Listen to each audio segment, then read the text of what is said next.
The horseman is really confused, thinking about what happened just now. It felt as if all the damage caused by his attack was instantly rebounded. He shows Elizabeth in front of him, asking her what she just did to him. Elizabeth ignores him, thinking that even the queen's magic can't harm the clothes Leping created with his own hands. So he deliberately made him attack just now to let him pave the road to his own destruction.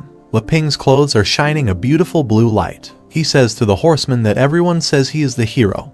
But wait a minute, is he finally going to show his power? Nah, just kidding. In the next moment, Leping comes to his senses. He is really nervous, thinking fortunately it is as he thought. He serves Elizabeth as he provides her delicious food, and she protects him in exchange. Therefore, as long as he is useful to her, she won't let him die. No matter the degree of danger, it's not worth mentioning in front of the Demon Queen. Anyone who wishes to kill Leping is the same as them trying to destroy the Queen's rice bowl. He won't lie, she is Leping's patron. In the same moment, the horseman thinks Elizabeth is truly baffling. He says to Elizabeth that she is so prideful and forgetful, but he only used less than half of his strength just now. When facing a great stallion like him, she could have found joy. But Elizabeth decided to reject his iron hoof. So, the horseman jumps in the air and starts attacking Elizabeth. He says the next one will be a full blow. If Elizabeth has the ability, keep rebounding.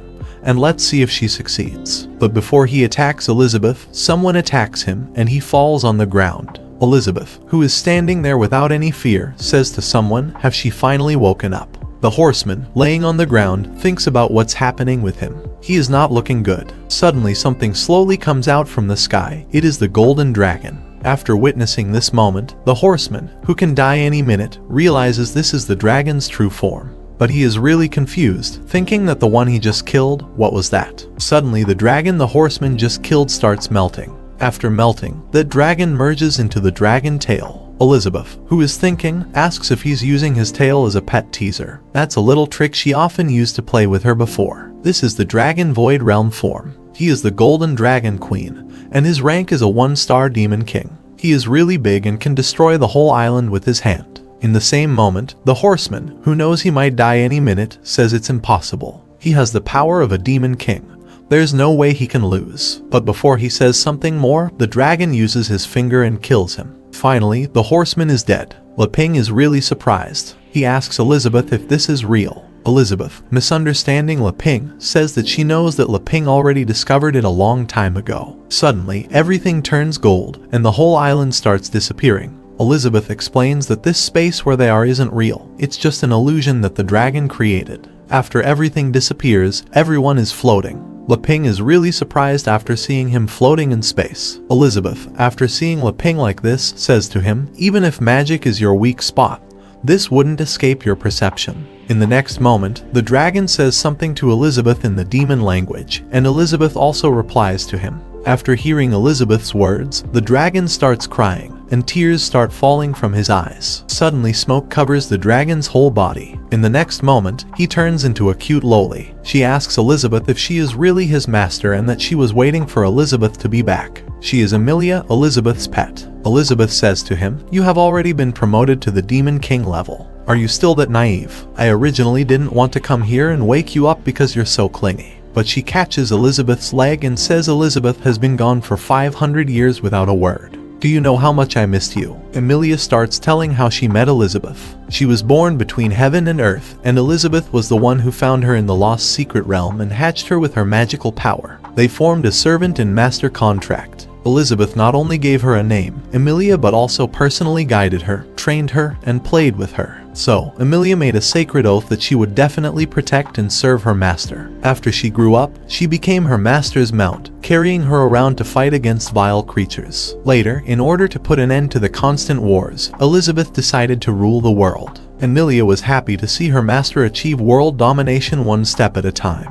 But since then, she noticed that Elizabeth's smile has become fainter and fainter. She thinks that Elizabeth is getting stronger and she is too weak to help her. Unexpectedly, when she went to patrol the world in Elizabeth's stead, Elizabeth went to pull out the holy sword to find the legendary hero, and there has been no news since then. In the conference room, everyone is really sad after Elizabeth goes to search for the hero. Aristotle, Minister of Mankind, says 10 years have passed, and Her Majesty's reputation can only intimidate everyone and barely keep the situation stable. In fact, there have been undercurrents surging, and the crime rate continues to rise. Mogul, Minister of Orcs, says that's correct. Several great chiefs of the Orc tribe have already announced their separation from the tribe. They can't be suppressed without Her Majesty's aid. Heimerdinger, Minister of Dwarves, says so, they can't just do nothing and be like sitting ducks. Otherwise, the longer the hidden danger is left to brew, the greater the damage it will cause when it breaks out. He suggests everyone go to their respective regions and stabilize the situation while waiting for Her Majesty's return. Twyla, Minister of Elves, asks Jim, who has been following Her Majesty the longest, what he thinks. Did Her Majesty really encounter any issues with that legendary hero? Jim, Minister of Demons, replies that's impossible. He has seen Her Majesty's terrifying power. There's no way there is anyone in the world who can threaten that. You can do whatever you want. He will find Her Majesty herself. Lastly, Human Prince says to everyone that he agrees with everyone. Let's all disperse. He will find Her Majesty in his way. In the end, the ministers scattered everything and divided the regions. He was not interested in any of that, so he only took half a glass of wine. Emily returned to the place where Elizabeth first found her. She believed that Elizabeth would come here one day, so she starts waiting for Elizabeth with her favorite wine glass. Time passes, winter comes, she is still waiting for Elizabeth. Many more years later, she is still waiting for Elizabeth. Her half of the body is covered by the ground. Many more years later, she is still there. Her whole body is covered in the ground. That's how she was waiting for Elizabeth. In the present time, Emily, who is crying, says,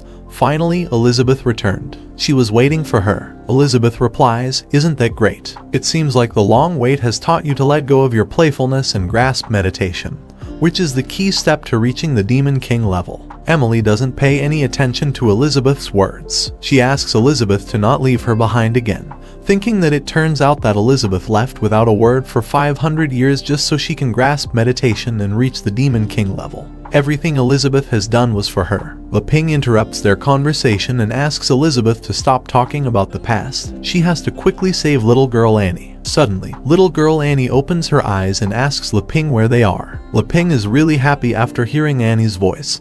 He asks her if she is alright. Little girl Annie replies that she is okay, but she starts crying, saying the apple brother gave her was crushed. Leping, who is relieved that nothing big happened, says to little girl Annie, "It's not a problem, don't worry about it." Elizabeth, who misunderstands everything again, thinking that everything is under his control, laid the groundwork when dividing the bananas. Emily, who loves her master after seeing Elizabeth keep staring at Leping, is thinking, why does his master keep staring at that man when she didn't even look at him twice? So she asks Elizabeth, who is he? Elizabeth replies that he is the legendary hero. She stayed at his house while she was away. But Emily is not happy after hearing Elizabeth's words. She's thinking, the legendary hero, it's he who kidnapped Elizabeth. After 500 years, he still wants to steal my master's heart from me. I will settle the old and new grudges with you once and for all. So she calls Leping. He says, "Hello, Emily," saying that his name is Leping, nice to meet her. But Emily is thinking something else. She says, now she can catch up to Elizabeth after reaching the Demon King level. If he joins forces with Elizabeth, she can definitely kill the legendary hero. So she uses his Dragon King's Claw and starts attacking Leping. But in the next moment, Emily's attack reflects just like a horseman. She doesn't know what just happened. On the other side, Leping, who is standing fine, asks for forgiveness that he couldn't react on time. But Emily, in shock, is thinking his attack just now was strong enough to destroy a town, and it bounced off just like that. Leping approaches him and says it's his turn to take the initiative now. Emily is really scared after what happened just now. She's thinking this is not less oppressive than Master. He can actually suppress her with his momentum. She is asking Leping to not come any closer to him, but Leping grabs his hand and helps him to stand up. He says that he is really sorry that he didn't receive his handshake. No wonder he is so calm, Elizabeth. It turns out his dragon girl named Emilia is your friend. Emily doesn't know what Leping is saying. Elizabeth replies that Leping can also say that, but to be more specific, she is his mount. Leping, after hearing Emily is Elizabeth's mount, thinking how can this be possible? In the next moment, Elizabeth snaps his fingers, and suddenly, a purple smoke surrounds everyone.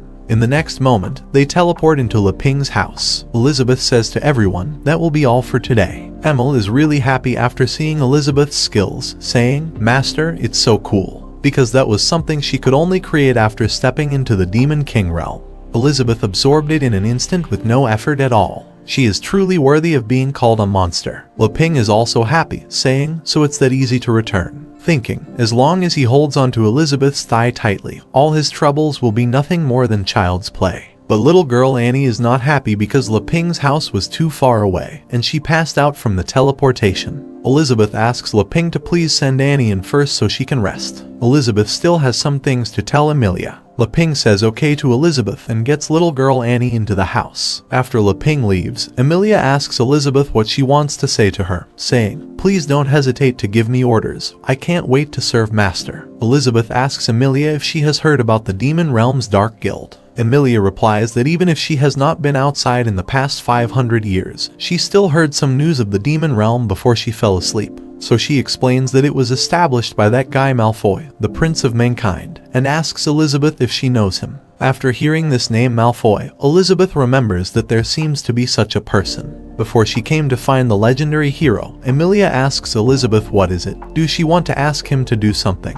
Is there anything she can't do? If Elizabeth asked her, she can learn. Elizabeth replies that she doesn't want anything. She heard that it's the Dark Guild which was carrying out a great number of killings in the pretext of resurrecting her. That has displeased her. After hearing this, Emilia gets really angry, saying, what do they mean by resurrecting master? Aren't you all well? She says to Elizabeth, this is simply disrespectful to you, and asks her, what does she want him to do? Elizabeth gives the order to Emilia, saying she should make them disappear completely from this world, but she must not reveal any information about her or this place. Emilia obeys her command. She will do as Elizabeth says. Elizabeth says to Emilia that she is so obedient. Once things are done, she will set her free. She can do whatever she wants then. Emilia asks Elizabeth to leave everything to her. She is going to go uproot the Dark Guild now. She thinks that Elizabeth will allow him to be free and do whatever she wants. Does this mean she can get into Master's bed every night like back when she was a baby? Emilia is really happy after thinking about this, so she opens his wings and gets into the sky. When she is flying in the sky, suddenly something starts coming towards him. And in the next moment, something hits Emilia and boom, Elizabeth watches everything from the ground. Emilia is really confused, thinking what just happened, who dared to attack him. To be able to penetrate her skin, it has to be at the level of a demon sovereign at least. And it's an extremely dangerous monster. She must eliminate it as it's a potential threat to Elizabeth. The one who attacked Emilia is none other than our robot dog, who thinks that Emilia is an intruder. So, he activates his target status detected and sees that Emilia is still alive. He increases his defense level to 2 and starts attacking Emilia. Emilia, who is still confused after seeing something coming towards him, uses his Dragon King's wings and stops the robot dog's missile attack. Emilia is really happy, saying to the robot dog, choosing me as your opponent. You've made the wrong choice. But in the next moment, her facial expression suddenly changes. She gets really shocked after seeing so many missiles coming towards him. Emilia can't block so many missiles and gets attacked. His whole body gets burned after the attack. But the robot dog doesn't stop there. He finds out that Emilia is alive. So, he increases the defense level to 3 and starts preparing to launch his next attack. But before he launches his attack on Emilia, suddenly he hears a voice saying to him, "Stupid dog." This is Elizabeth's voice. She says to the robot dog that this is her person and asks him to let her go. The robot dog, trembling with fear after hearing Elizabeth's voice, says to her that he has received the command, and the person has been added to the whitelist. Emilia, after getting attacked, is thinking that this place is terrifying, and she has to be alert next time. In the house, Leping is making orange juice for little girl Annie. He asks Sister Annie if she is feeling dizzy, suggesting she try drinking a glass of orange juice as the orange's taste can clear up her mind. She thanks Leping for his hospitality and starts drinking orange juice. After drinking, she feels something from this orange juice. Each fruit pulp contains rich magic power. When it bursts open, it forms a fresh torrent of magic power, opening up the nerve cells in her body and sweeping away the fatigue. She thinks this feeling, it's a highly advanced divine magic. Because of this juice, her mind gets clear. Suddenly, she starts seeing a nun who is saying, "I am you, and you are me," asking little girl Annie to stop suppressing his true self. After that, little girl Annie starts crying, tears falling from his eyes. Leping, who is lying down on his sofa, says, "Indeed, the sofa at home is still so comfortable. Really, going out on an adventure is not for him." Sometime later, Elizabeth enters the room and asks little girl Annie if she has remembered everything. Elizabeth explains that Annie's ancestors once swore an oath to her that the Jim clan would always stay loyal. If Annie's bloodline has completely awakened, the power of the oath will too. After hearing Elizabeth's words, little girl Annie realizes Elizabeth is none other than the legendary demon queen who ruled the world 5,000 years ago. She asks Elizabeth if she is really the legendary demon queen. Elizabeth replies, yes, and says that she is the ruler of this world, Elizabeth. But little girl Annie is really confused because according to ancient records, Elizabeth died with the legendary hero, Leping. After hearing the story about the hero and demon queen, says, although I'm a little embarrassed to say this, I should be the hero. Little girl Annie is really surprised after hearing what Leping just said. She thought the truth should be like this. Back then, brother Leping and sister Elizabeth fought the ultimate battle for the position of the strongest. Within a month of fighting, they developed feelings for each other. In the end, they gave up fighting for the title of the strongest and fell in love, and started living in seclusion for 500 years from then on. Elizabeth agrees with little girl Annie, saying, well, almost true. But Leping is really angry at Annie, saying, don't talk nonsense, she will offend Elizabeth. Little girl Annie apologizes to Leping for saying this. On the other side, Elizabeth says to Annie, as a descendant of the demon super warrior bloodline, she has actually fallen to such a state. She has really embarrassed the demon clan. Leping is really surprised after finding out that Annie is from the demon clan. But Annie is really sad, she doesn't know what to say. But Elizabeth explains that it should have been 600 years ago, right? A child named Jim awakened his bloodline. His eyes would glow red when he used magic power, and his combat skills were greatly improved. However, as his power grew wildly, he also became extremely violent. Only constant killing could satisfy him. In just a few years, he left Elizabeth's northern territories in chaos. Over 100 elite men under Elizabeth's command were killed by him. The killings grew his ambition, and he actually directly came to Elizabeth's castle in an attempt to challenge her. But unfortunately, Elizabeth quickly defeated him and sealed his violent side. Since then, he has sworn to be loyal to Elizabeth from generation to generation. After hearing this story from Elizabeth, little girl Annie's whole body starts shaking. She says to Elizabeth that she didn't know anything. From her first memory, she has been living in the church's orphanage. The nuns, brothers, and sisters are her family. Elizabeth explains to little girl Annie that she killed everyone in the orphanage when she went berserk. She couldn't accept the reality, so she imagined that she was waiting for the nun to come back. Elizabeth is thinking that she is not there, but with his power, Jim should be able to become the overlord of the tripartite. Why did he step back like this? What about the others? Looks like there is much she doesn't know. But little girl Annie doesn't want to accept the reality. She says that her brother and sister are still alive. They are waiting for her in the orphanage. But Leping is really confused. He asks Elizabeth, didn't they meet her brothers and sisters at the market? Elizabeth says to him never mind and uses his skill transfer door, saying let's just expose the lie and see what her so-called younger siblings are. In the next moment, we can see the transfer door is open. On the other side of the door, we can see a bunch of soft dolls. After seeing these soft dolls, little girl Annie starts calling them brothers and sisters. In the next moment, the dolls transform into Annie's younger siblings. They ask Annie to come play with them, saying, Sister Annie, come back quickly. But before they come, Elizabeth closes the transfer door, and little girl Annie's younger siblings again transform into the soft dolls. Elizabeth asks little girl Annie if she gets it. She used all his magic to sustain the dolls. This is why she always stays at the magician level. In order to get rid of the Dark Apostles, Annie awakened her bloodline to protect her loved ones, then went berserk and killed them. This is what the truth she has been avoiding is. Little girl Annie starts crying. She doesn't want to accept the truth. She says it can't be real. Suddenly, his head hurts. Purple energy starts covering Annie's body. She is going to lose control. But before she does something, Elizabeth knocks him out with his finger. Elizabeth knows Leping wishes to help her, but she must remind Leping that she is only passed out temporarily. If she can't control herself and loses it again, Elizabeth is afraid the whole town will be destroyed. Leping says to Elizabeth that he understands and asks her to let him try to solve this. After Elizabeth knocked out little girl Annie, Leping took her into the room so she could get some rest and recover from her past. Some moments later, little girl Annie woke up and asked Leping if he brought her back, seeking forgiveness for inconveniencing him. Leping replied, saying it's nothing like that, having Elizabeth's portal makes it easy. He asked if she is feeling better now. Little girl Annie got emotional, her eyes filled with tears. She explained that she remembered everything. There was no nun at all, the murderer was him. Ping started to comfort her, saying she is wrong because everything she did was trying to protect his siblings. She is not a murderer. However, little girl Annie started crying, insisting Ping is wrong and it's all her fault. She blamed herself for running away after losing control.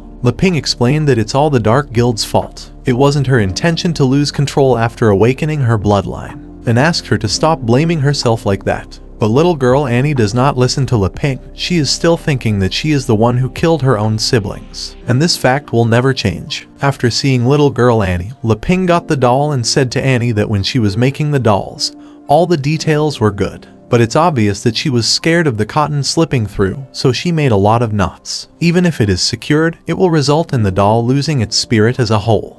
Ping asked little girl Annie to let him help her untie the knots and remake it. So, he dismantled every part of little girl Annie's doll to recreate them. However, after seeing this, little girl Annie started going out of control again, thinking that Ping is also harming his brother and sisters. After seeing little girl Annie, Ping started saying to her, Shakespeare once said, "Don't wander under the tree, don't ponder under the rain, and don't cry in the dark." After hearing Ping's words, in the next moment, little girl Annie found herself in an unknown place surrounded by water. Some moments later, when she came to her senses, she found herself in an unfamiliar place, wondering where she was. Suddenly, a really big hand emerged from the sky, saying to little girl Annie, "Look forward, don't look back. As long as you have the courage to face it and raise your head up, you will find the current haze to be but a very short rainy season." It was Ping, helping little girl Annie to control her power. He asked Annie to look forward, emphasizing that there is still a bright sky, which will give her determination. He used his hand to lift little girl Annie from the water, bringing both of them from darkness to light and giving her new hope.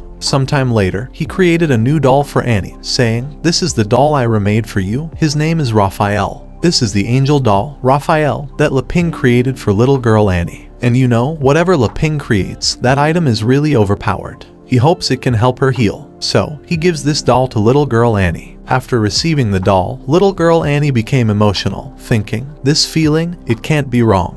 It's for my brothers and sisters." Suddenly, she started seeing her brothers and sisters playing with Ping. They told little girl Annie that they're all free and asked her not to worry about them anymore. She has to live well for them. After saying this, they started disappearing, saying goodbye to little girl Annie. After everything happened, little girl Annie started crying. She promised her brothers and sisters that she would definitely protect the church. Ping placed his hand on little girl Annie, saying, "After a rain, the sky clears up." After that, Ping felt relief, thinking he had learned about psychotherapy from books he got from the system before. But to be on the safe side, he still had to come back to check regularly. On the other side, in the demon realm, Death Swamp, Emilia came here after receiving orders from Elizabeth to find out about the Dark Guild. But after seeing Emilia say, she will never forgive them who turned her master's land into such a mess. This is the same place that Elizabeth ruled 500 years ago. Emilia jumped from the cliff and started heading to the castle so she could get some information about Dark Guild. Suddenly, smoke surrounded Emilia, and she started hearing a voice saying that new food has come to the door. Whoever kills her first will get to dismember her. They want her soul. When Emilia comes close to these voices, she sees many ugly monsters. They want to eat Emilia and devote her soul, but Emilia does not give a thought about them. She killed every monster without moving from her place. After seeing this, she is thinking that these guys are treating the master's land as a garbage dump. After witnessing Emilia's power, another monster starts getting scared of her. Suddenly, a purple boss monster appears. He asks Emilia who she is and if she dares to come to the Dark Guild to stir up trouble alone. This monster is from the Dark Guild, a 6-pillar demon named Kurthuzad, and he is a level 5-star demon ancestor. He threatens Emilia, stating that he is one of the 6-pillar demons, Kurthuzad, and asks her to come over. In the same moment in the Dark Guild hall room, they are creating thousands of monster clones. Another 6-pillar members are standing in front of a really large egg, talking with a man who is connected to the large egg. He asks the other 6-pillar members if a powerful one is coming to their door. One of the 6 pillars explains to him that Ghana's troops were completely wiped out when invading the Sword Saint Guild. Could it be that they have come to take revenge? He is a Dark Guild, 6-pillar demon, and he is a level 1-star demon sovereign. Another one says it's not a problem, explaining that the purple demon Kurthuzad will greet them. She is another of the 6-pillar demons, and her name is Ruth Bader. She is a level 2-star demon ancestor. Experiment number 24 asks another 6-pillar that he wants to fight with Emilia, but William Elizabeth does not agree with him, saying he is not Emilia Machi. Dark Guild Vice President Dago Cthulhu says to everyone that, no matter who it is, even if it is the Sword Master himself, if he dares to come, he will never return. The man who is supporting the large egg is the Dark Guild President, and his name is Wise Malfoy. He was the prince of the Human King who swore his loyalty to Elizabeth at the beginning of the story. Though he is still alive, he tells everyone that, at first, he was worried about the missing materials. He didn't expect them to be delivered to his doorstep out of nowhere. On the other side, Emilia has already killed the purple demon, who is really confused, thinking, how is this possible? His abyss magic is all useless, and even his magic tools have no effect on Emilia. This isn't good, her power is endless. He thought it's best to use teleportation magic to go back to the hall and convey information to the rest. But before he uses his teleportation magic, Emilia uses her dragon's claw and crushes him with her hand. In the next moment, thousands of demons come toward Emilia. They are great apostles, thinking about how the purple demon was actually defeated by a mere child. But they are really happy, thinking there will be 2 vacant seats for a pillar demon. Another one says they had a difficult battle. She is definitely seriously injured after that and asks everyone to take this opportunity. She asks all the apostles to go, just overwhelm her with numbers and kill her. But Emilia does not give a thought about them, she just sees them as another pile of trash. She uses the Golden Dragon King Roar and kills all the demons in just one attack. After killing them, she goes to the castle to find out about the Dark Guild. But before she enters the castle, the door demon stops her, saying if she wishes to enter, she must answer his questions. The cost of answering wrong is her life. So, he starts asking her questions, but before he completes his words, Emilia kicks the demon door and breaks him into multiple pieces. After that, she enters the room. After seeing Wise Malfoy, she says to him that he has turned into something ugly. After hearing this, Malfoy starts laughing, saying 5,000 years have passed, and he became old now. He is really happy after meeting Emilia after such a long time. But before he completes his words, Emilia kills him with her power. His body explodes instantly. After seeing this, everyone gets really surprised, wondering what just happened. One of them asks if Emilia thinks her attack worked. After killing Wise Malfoy, Emilia thinks she's done and suggests calling it a day and going to Master Elizabeth. But suddenly, Malfoy's body starts healing. He is really happy, saying, as expected of Emilia, she's gotten even stronger. However, he is really curious and asks Emilia why she suddenly awakened from his deep slumber. He also asks if she perhaps found Master Elizabeth. Emilia gets really surprised, thinking about what just happened. How is he still alive? But before she says something, the 6-pillar vice president attacks Emilia with his taboo tentacles. He tells Emilia that as long as he defeats her, the Demon Queen Elizabeth's mount, Golden Dragon King, the position of the Lord of Demons will be hers. Now that Emilia's magic power and the movement of her limbs are sealed inside the Dark Sea, no matter how strong she is, she can't escape his grasp. Emilia laughs and asks him, who wants to escape?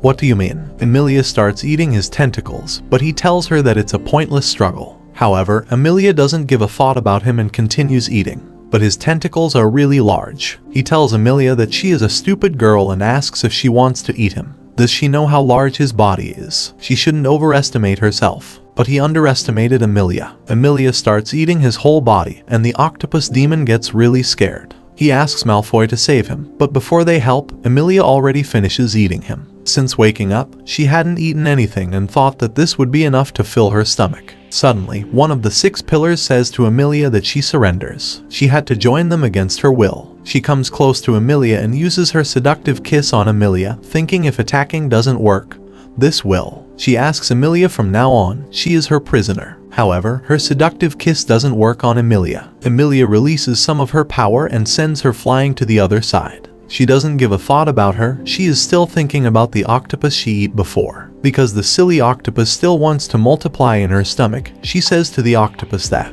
she will digest him in one go. Another 6-pillar gets really surprised, thinking not only did Emilia kill the vice president, but she also injured her father. She thinks that's interesting, so she uses her Demon King skill, Liberation. But Emilia sends her flying with just one punch. After killing the remaining 6-pillar, Emilia asks Wise if he is thinking of replacing Elizabeth by bringing this trash with him. He is not even qualified to be her opponent right now. Malfoy congratulates Lady Emilia for being promoted to Demon King. He is so envious. As a human, he doesn't have a long enough lifespan to break through. Emilia interrupts him, saying that's enough with the nonsense, and asks him if he is going to commit suicide or if he still thinks he can beat her. Wise Malfoy starts laughing, saying how could he, Wise Malfoy, dare to be her opponent. But suddenly, the egg behind Wise Malfoy starts revealing. She says if they add her, the matter would be different. After seeing Elizabeth's clone, Emilia gets really surprised, thinking about what he just did. She is really angry. Wise Malfoy starts laughing loudly, saying with the help of the Elizabeth clone,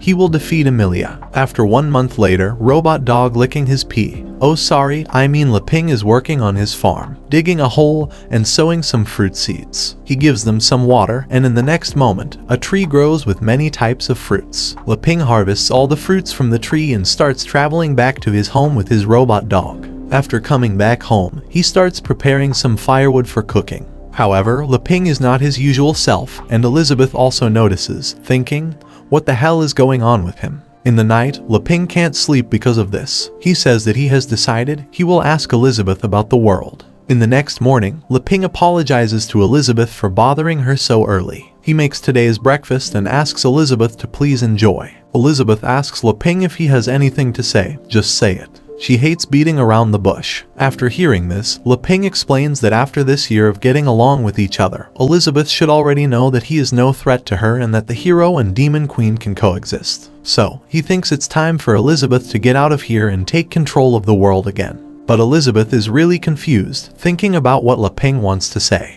Leping explains that he originally thought he could live peacefully by hiding here in the novice village. However, he didn't expect that what the system said about the encounter of the hero and the demon queen being inevitable would be true. He didn't go out, but Elizabeth came to his door. As a result, the novice village's barrier was damaged, and 500 years passed outside, resulting in the current chaos. Without Elizabeth ruling the world, some dark guild has appeared.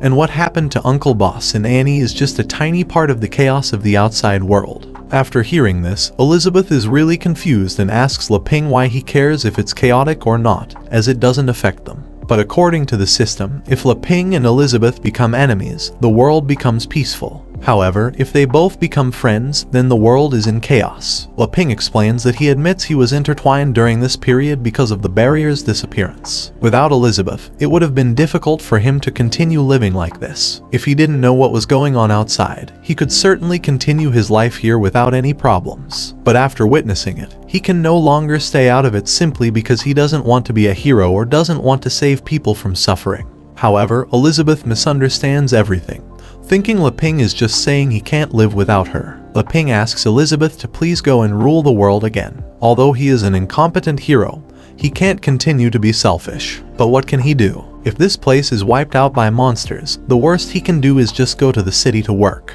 After finishing his dinner, Elizabeth says to Leping if he wants her to solve the problems of the outside world. She smiles and says that it's just a small issue to her. After hearing this, Leping gets really happy and asks Elizabeth if she agrees, and he will also help her pack her things now. But Elizabeth replies that she is not interested in the outside world, but there are 2 ways to solve this. However, Elizabeth misunderstands, thinking that Leping is looking for an excuse to kick her out. Leping asks about the solutions and what they are. She explains that the first is the most direct one. She will go out and cast a world-destroying magic spell to completely solve the issue. She asks Leping if that will work, but Leping disagrees, saying that it definitely won't work. Then the second is to find a suitable person to rule the world, and Elizabeth can teach them from the shadows. After hearing this, Leping doesn't understand and asks what does she mean by a suitable person and who should it be. Elizabeth smiles after hearing Leping's words and says that he knows already. Aside from her, only he is qualified for this. Leping gets really shocked after hearing what Elizabeth just said and asks her if she really wants him to rule the world. In the previous episode, Leping wants Elizabeth to rule the world again, but she doesn't agree with him. Instead of her, they will find a suitable person to rule the world, and aside from her, only Leping is qualified for this. Up next, Leping ventured into the open with his legendary sword, asking why did it suddenly turn into this. However, Elizabeth tells Le to be vigilant and asks him to begin his swordsmanship training. Leping apologizes to her and starts swinging his sword. On the other side, Elizabeth is smiling, misunderstanding everything, thinking Leping wants to play games with this demon queen, but he is too young for that. It's undeniable that in terms of power, Leping is a little bit better than her, but when it comes to psychology and knowledge, Liz no match. But when Leping told Elizabeth to leave this morning, she felt so unhappy and almost let it happen. But then he said the words that were in his heart, that he can't live without Elizabeth, and she completely saw through him. However, Elizabeth still thinks that Leping knows very well that with their power, destroying or ruling the world is a matter of a single thought. It bears no meaning, so the best they can do is to leave it alone to develop and observe what is happening in their spare time. As for the Dark Guild, it has already been taken care of by Emilia, so there is no need to worry about it. Elizabeth starts blessing, thinking that La has been wandering in thought every day, so he decided to bring her out early this morning to talk nonsense about how he wants her to leave and rule the world. But Elizabeth misunderstands everything, thinking that La is trying to find an excuse to make her pay attention. It's obvious that after a year of getting along with one another, Leping has fallen in love with Elizabeth. This is what Elizabeth is thinking, but on the other side, Leping, who doesn't know anything, is still practicing his swordsmanship, thinking, is it true that one can master their sword by swinging it 1,000 times a day? But he is really confused, thinking, how can that be so simple? But Elizabeth thinks that Leping is the pinnacle of strength and still enjoys being beaten by another. She is the only one in the world who is capable of controlling him because he is a hero with wicked interests. Even if she is not interested in such a boring matter as falling in love, it is different when it comes to Leping. He has the highest power of creation and production,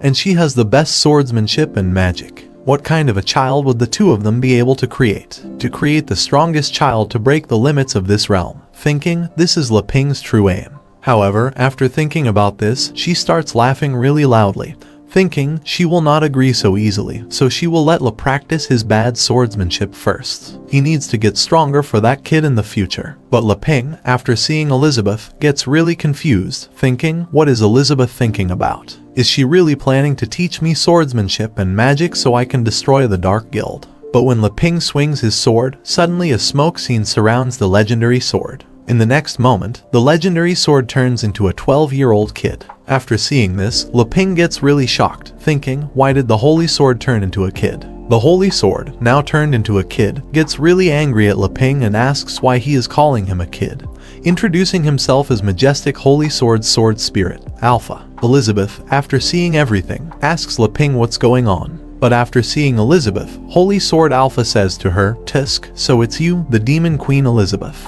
However, he is not happy after seeing Elizabeth. He rushes toward her, thinking he will kill Elizabeth today. But before he can attack Elizabeth, she kicks him really hard and sends him flying across to the other side. She asks Holy Sword Alpha to sit down and let's talk. Holy Sword Alpha, after being beaten by Elizabeth, sits quietly in front of her, while apologizes to Holy Sword Alpha, explaining that he didn't know he was conscious even after using it for so long. Holy Sword Alpha explains that of course La didn't know. At the critical moment of the hero fighting the Demon Queen, he appeared. But Holy Sword Alpha is really angry after finding out that Leping is using him to chop firewood all year.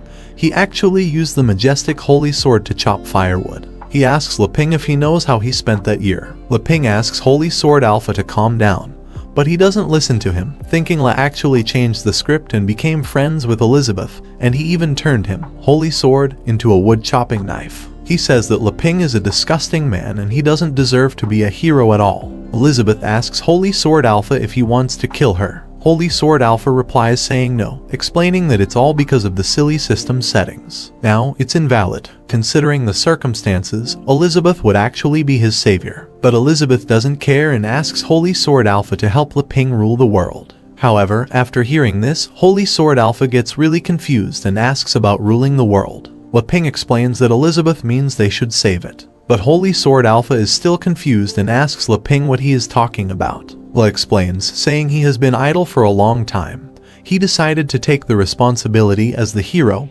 practice, and then go save the world. Holy Sword Alpha asks Leping if he doesn't know where his talents lie. He just used Holy Sword Alpha to practice his sword swings 100 times and accumulated XP equal to fighting a Demon King level enemy and awakening him. However, Leping misunderstands himself, saying that he knows he has no talent, but with two great coaches, Holy Sword Alpha and Elizabeth, he believes he can do it. However, Holy Sword Alpha is really confused and asks La what he is talking about. He is the world's strongest swordmaster. But before he can say this, Elizabeth silences his mouth with her magic. Then she asks Leping to sit down first. She has something to explain to the both of them, so she uses her magic hand and gets the Holy Sword Alpha behind the tree. After that, Leping starts hearing some noise behind the tree. Some moments later, Holy Sword Alpha gets a really good message from Elizabeth, so he comes to Leping and says to him that he got it. No matter what, he will cooperate with Leping. Without further ado, Elizabeth tells Leping that with only swordsmanship being allowed, they should start venturing outside. The narrative shifted to a bustling town square in Titano alive with the chatter of townsfolk. Amongst them, a girl announced that the Grey Wolf Guild is looking for recruits. The salary is favorable. The ones who are considering a job change can look at this flyer. The town's air was rich with the scent of street food, with corner shops advertising crispy fried chicken. Hot and fresh, the best choice for a snack when going to watch the guild competition. Titano Town is in Sword Saint Guild's area of influence. Leping and Elizabeth also come to this town to watch the guild competition. Elizabeth says to Le that her magic senses are telling her that this town is to hold a large-scale event, and where there are many people, Le can get a lot of information. Leping understands that the first step to ruling the world is the gathering of intelligence. However, Holy Sword Alpha doesn't look happy. He asks Leping if he wants him to accompany Le to waste his time in such a place. After hearing this, Elizabeth turns her head toward Holy Sword Alpha. She is really angry and asks him if he wants her to break him in two. Seeing Elizabeth like this, Holy Sword Alpha gets scared and asks Leping if he needs him. Just call him anytime. After saying this, he turns into a sword again. But suddenly, Leping notices a flyer and asks Elizabeth, "These flyers are everywhere. What is this event that is being held?" However, after looking carefully, he notices that this is a guild competition flyer. So he asks Elizabeth if she knew about this. Elizabeth explains that it's a competition where the guilds send their representatives to fight. But suddenly, they heard a really loud sound.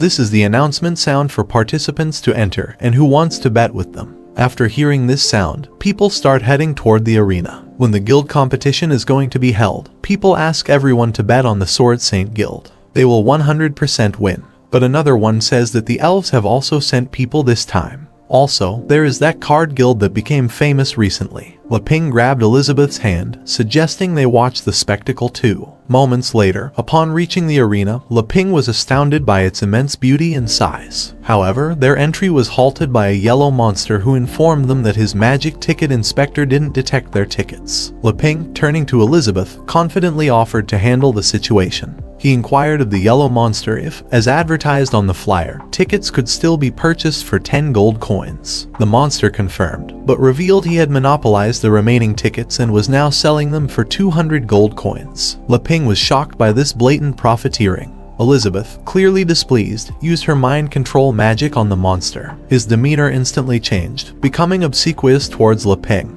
He offered them 2 VIP room tickets, declaring it an honor to serve them. He then happily ushered them to the VIP room. Leping, awestruck by the luxuriousness of the VIP room, couldn't believe his eyes. However, they weren't the only ones with VIP access. Several important figures from various guilds were present, including spellwriter Tagore Severus, drunk blacksmith Brian, Luna Saugus, and her sister Anna Saugus. Anna, spotting Leping and Elizabeth, nudged Luna and inquired if they were on the invitation list. This first glimpse of the grand arena made Leping a bit nervous, but Elizabeth remained nonchalant and requested snacks from him. Anna advised Luna to keep an eye on them, speculating they might be from a guild whose president had aided them in the past. The competition finally began. The host, Gob the Goblin, welcomed everyone and requested a warm reception for the players. He then announced the final round of the guild competition and introduced the 4 finalists: King, the genius swordsman from the Sword Saint Guild; Jael, the valiant general from the Giant Bear Guild; Travis, the handsome fellow from the Elf Guild; and E, the special guest representing the Card Guild. The crowd roared in anticipation as the host declared, "Let the games begin." After all 4 contestants enter the arena, Travis from the Elf Guild carefully examines everyone, thinking that this muscular-looking fool from the Giant Bear Guild looks way too simple-minded. He's probably cannon fodder. As for the Card Guild, which was recently established, the only reason they are qualified to join this competition is because they helped the Sword Saint Guild in killing the invading 6 pillar demons. They are just a second-rate guild affiliated with the Sword Saint Guild, and there is only their president representing them. He is no threat to him. So, in this competition, the only one who poses a threat to him is the Sword Saint Guild's blue sword. However, after this, Jayla from the Giant Bear Guild starts running toward Blue Sword to attack him. But he is not the only one who is attacking. Travis jumps into the air and prepares his arrow to attack, thinking what a barbaric and primitive person Jayla from the Giant Bear Guild is. So he shoots 3 arrows at the same time to everyone. But everyone manages to avoid his arrows. However, Jayla from the Giant Bear Guild catches Travis's arrow and says to him, "These sissy's words are so rude. You will be the first I kill." He crushes the arrow that he caught and throws it into the ground. However, suddenly, the arrow he threw into the ground starts growing, and in just a few seconds, those arrows transform into a wooden cage and capture everyone. Travis, after locking up Jayla in a cage, says, "Such an uncultured beast like him should be locked up in a cage." However, Jayla, who is really big, says to Travis he can't stop him with just these rotten roots of his. He will crush them all. So he uses his fierce ram, thinking he can get out from this cage with his fierce ram. However, when he tries to escape, the grass roots come to life and capture him. After seeing he is really confused and doesn't know what's happening, Travis starts laughing, saying, "These are the grass roots of the gum tree. Upon impact, they shrink and an extremely sticky fluid comes out, you muscle brain." Meanwhile, Blue Sword effortlessly sliced through the roots with his sword, emerging from the cage unscathed. His flawless swordsmanship surprised both the masked man and Travis, particularly the latter, who grew frustrated. He's so fast the roots couldn't even touch him, he thought. Emerging from the cage, Blue Sword apologized to Travis for destroying his plant. To his surprise, Travis declared it didn't matter. He could repay the debt with his life. Defeating a formidable opponent like Blue Sword would be exhilarating. He readied his bow, unleashing his violent butterfly dance technique, a flurry of 100 arrows. Undeterred, Blue Sword muttered, "No fear, no doubt, no surprises, no confusion." Entering his selfless state, he readied his sword and executed the blue bird technique, slicing through not only Travis' butterfly dance but also severing his right hand without him even noticing. Confused and bewildered, Travis looked at Blue Sword, who calmly stated, "You've lost." Travis conceded, acknowledging Blue Sword's title as the Sword Saint Guild's genius. However, he reminded him that he, too, was a genius, an elf guild genius. Suddenly, green butterflies surrounded Blue Sword. Before he could react, Travis unleashed his butterfly explosion. Fortunately, Blue Sword survived the attack. However, after seeing Blue Sword is still alive, Travis retrieves something from his mouth and throws it into the ground. Suddenly, a really big flower emerges from the ground. This flower is Healing Lily, capable of healing any wound. Travis uses it to heal his arm. After seeing that, he acknowledges that the Sword Saint Guild is extremely powerful, but its attack patterns are too simple. This is its flaw. With the blessing of the sacred tree, the elves are the most powerful of all. However, before he can say something more, Jayla from the Giant Bear Guild attacks him from behind and kills him. Jayla starts laughing, saying, as he said, the first one to die will be Travis. Show-offs are the most annoying type. After that, he turns his head toward Blue Sword. However, Blue Sword gets really surprised after seeing him. This aura he's giving off is. But before he can say something, the audience starts cheering for Jayla, asking for more, and urging him to smash Blue Sword to death. Jayla's revenge instantly fires up the audience. The first one to leave the competition is the handsome Travis of the Elf Guild. But everyone is really curious, how did Jayla break away? However, this is not important. Now what matters is, can the injured Blue Sword withstand Jayla's attack? So, Blue Sword lifts his right hand into the air and calls his sword. In the next moment, his sword comes back to him. However, after he carefully looks at Jayla, he gets a rough idea that he used his sweat as lubrication to struggle free from the secret of the roots. Fortunately, Blue Sword used his sword in time to prevent bigger damage, so the impact was minimal. Jayla's body starts growing, and purple smoke surrounds him. He says to Blue Sword that power is everything, and he will crush him in just seconds. So, he jumps into the air and uses 70% of his muscle power to attack Blue Sword. However, Blue Sword dodges and avoids his attack, then counterattacks him with his flashing cold slash, sending him back. Unfortunately, he can't deal any damage to Jayla's body. Jayla starts laughing after seeing Blue Sword can only scratch him. On the other side, Blue Sword gets really surprised after seeing his sword got damaged. However, before Blue Sword can think anything, Jayla attacks him and uses 80% of his muscle power this time. Unfortunately, Blue Sword barely stops his attack, but he can't completely stop it and rolls into the ground. After finding out that he can't use his sword anymore, he throws his sword into the ground and starts fighting Jayla hand to hand. Jayla starts attacking Blue Sword again, but this time he uses 90% of his muscle power, thinking he will kill Blue Sword this time. However, Blue Sword dodges Jayla's every attack. On the other side, Leping is really excited after seeing their fights. He asks Elizabeth who she thinks will win in the end. However, Elizabeth doesn't say anything. Anna, the red-haired girl, is really surprised because his sword is a B-ranked weapon forged by the dwarves, but it was broken by a simple punch. Luna, the yellow-haired girl, asks her sister if they should stop it. After all, their sword Saint Guild can't lose more face. But the red-haired girl is really confused, thinking when did the giant bear guild's people become so strong? But she suddenly remembers, could it be the Dark Guild?